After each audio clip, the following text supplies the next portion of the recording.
Hey nature lovers, welcome back to my channel, Beauty of Nature. Today I'm going to show you my favorite 2-ingredient bentonite clay mask that is very healing and detoxifying. First, you want to start off with a good cleanser.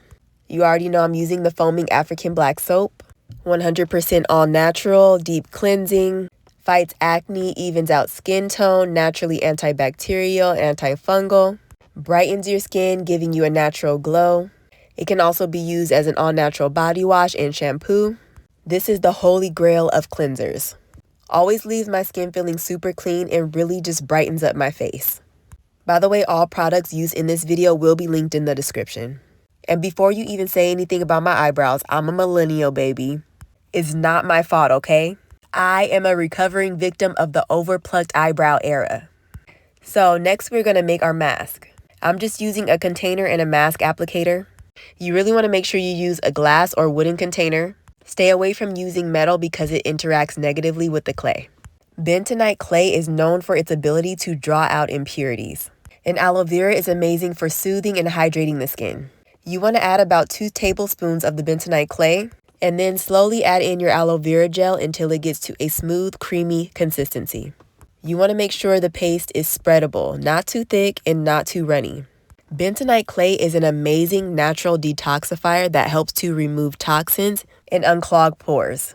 I like to use this mask once a week, which is recommended, and it works wonders. It does make it a little bit easier to apply if your skin is already a little bit wet. And then you just want to apply an even layer, avoiding your delicate eye area. And that's pretty much it. If it starts feeling clumpy, you can just add a little bit more liquid. You can also do this with water if you don't have aloe vera gel. You would mix it up the same way, just adding water until it gets to that smooth and creamy consistency. I did find this bentonite clay on Amazon, very inexpensive. I'll leave a link. It is organic and all natural. One of the best ones I could find as far as quality.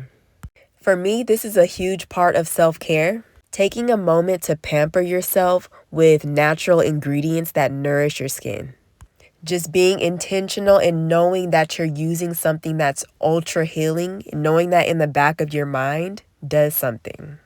We are going to leave this on for about 10 to 15 minutes or until it completely dries.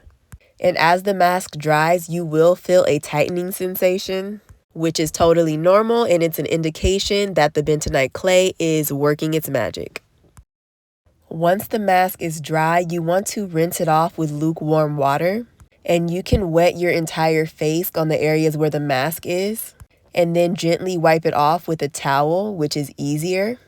But because I'm stubborn and refuse to use a towel, I prefer to completely rinse it off with water, which does obviously take a little bit more time and effort, but I just don't want that extra friction because my skin is sensitive. So I try my best to avoid rubbing my face. So it's up to you if you want to wipe it off with a towel or not. This next step is very important because this mask can be very drying on your skin, and you want to make sure you follow up with a really good moisturizer. I'm using this Beauty of Nature all natural moisturizer. Only 3 ingredients, balances the oils in your skin, very lightweight, fights acne, promotes glowing skin, and more. One of the main ingredients is organic Egyptian geranium oil, which smells really, really good. Very floral and sweet smelling. And a little bit of this oil goes a long way. And these are the results from using this bentonite clay mask. Super simple and effective DIY face mask. You can clearly see the glow, and my skin just looks so rejuvenated, fresh, and clear. If you enjoyed this video and found it helpful, please like and subscribe. I'm posting holistic lifestyle content daily, and I'll see you in the next video.